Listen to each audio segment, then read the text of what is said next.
Good evening, grade 11 chemistry class. Thank you for tuning in to this movie. Today's video will be on the calculation of percent purity. Hope you enjoy it.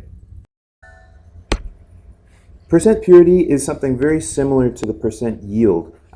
Basically, percent purity, it also helps to explain the difference between actual real-world measurements of what was yielded in a reaction and the theoretical yields from chemical equations from using stoichiometry. The percentage of purity of a sample, it describes what proportion of that sample, according to its mass, is composed of a specific compound or element. The equation is as follows. So percent purity is the theoretical mass divided by the sample size. So, in other words, if we had a hunk of metal, for example, and let's say it's, I don't know, lithium, and so this 85% of the mass was actually lithium, but then this other stuff was contaminated, some contaminant, then that's what we're talking about. This is the percent purity. So we can calculate the theoretical mass using stoichiometry.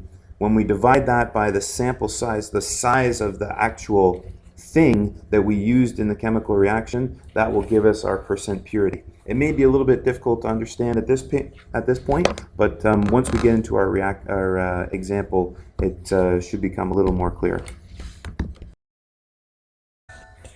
So here's our example of percent purity. If we have iron pyrite, okay, FeS2, it's also known as fool's gold because it looks similar to gold. If we have a 13.9 gram sample of impure iron pyrite, okay, so it's impure, not 100% of it is actually iron pyrite. We don't know what the percent is at this point, but we'll move on from here. So you heat that sample in air to produce iron 3 oxide, okay? Here's and sulfur dioxide. So here's the chemical equation. We heat up some iron pyrite with oxygen. It makes the iron oxide, iron 3 oxide, plus the sulfur dioxide, okay? And if we do that, we started with a 13.9 gram sample of impure stuff, and we obtain 8.02 grams of iron oxide. The question is, what was the percent purity of the iron pyrite in the original sample? So, basically, this iron pyrite, it's like this block. Some percentage of it is pure iron pyrite. Another percentage of it is just other stuff.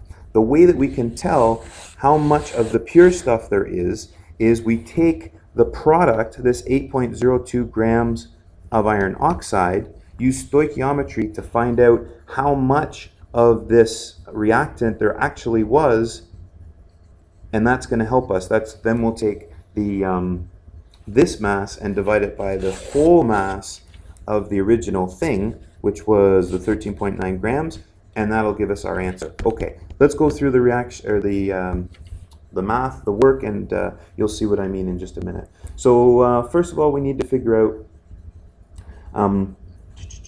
what is the mass of what is the molar mass of the iron oxide, because we're going to convert 8.02 grams into moles, so we can start using stoichiometry. So mass of iron oxide, okay, is equal to 2 times molar mass of iron plus 3 times molar mass of oxygen. Okay, and that gives us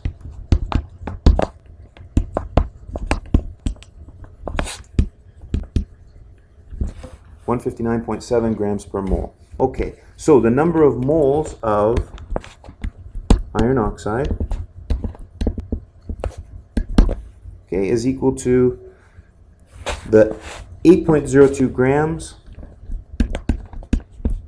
That's what was yielded in the reaction in an actual lab, divided by 159.7 grams per mole, divided by that molar mass.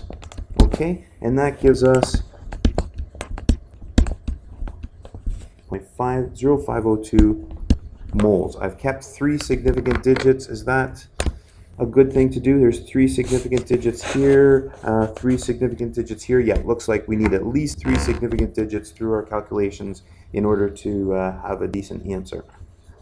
So we have 0.0502 moles of iron oxide. We need to now use stoichiometry to find out how many moles of iron pyrite was actually used in order to produce that many moles. Okay, so the ratio is going to be 4 to 2, and we'll multiply that by our number of moles. Okay, so number of moles of iron pyrite, FeS2, is equal to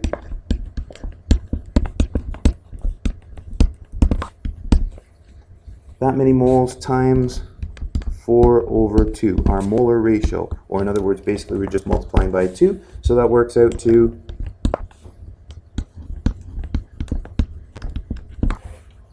that many moles of iron pyrite. Okay, so if it was that many moles of iron pyrite that yielded that many moles of iron oxide, then the mass of the iron pyrite must be this many moles times the molar mass of iron pyrite. So that's going to be iron plus 2 times the mass of sulfur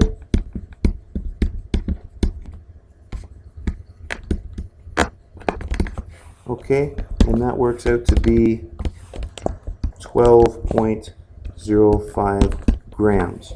Okay, so it was 12.05 grams of iron pyrite, in other words 0.104 moles, that gave us the 0.052 moles of iron oxide, which weighs 8.02 grams.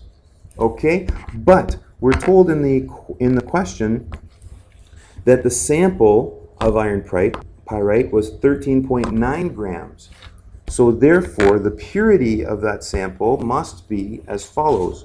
Percent purity is equal to our 12.05 grams, our actual, or our stoichiometric theoretical amount of iron pyrite, divided by the 13.9 grams sample, the actual rock of material, okay, multiplied by 100%.